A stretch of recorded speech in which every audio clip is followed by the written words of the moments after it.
Samantala, narito naman po yung mga balita.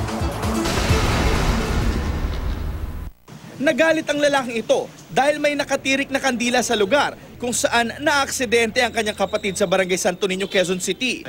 Buhay pa raw kasi ang kanyang kapatid. Kwento ng isang residente, nakarinig sila ng malakas na ingay pasado 1:00 ng madaling araw.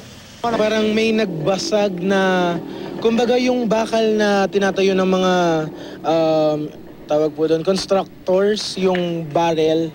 Parang tumumba siya or hinangin ng malakas. Paglabas niya, tumambat na ang rider na si Juan Carlos Umaso na nakahandusay sa kalye, walang helmet at tumama ang ulo sa gutter.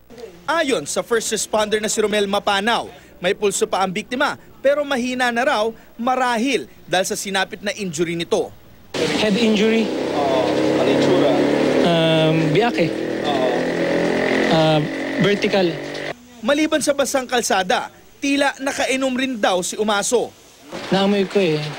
Kasi standard sa amin sa mga rescuer eh. Na amuyin muna yung mga re-respondihan namin. Agad tinakbo si Umaso sa UERM para bigyan lunas. Itinuturing namang self-accident ang insidente. Jay Sabale, GMA News.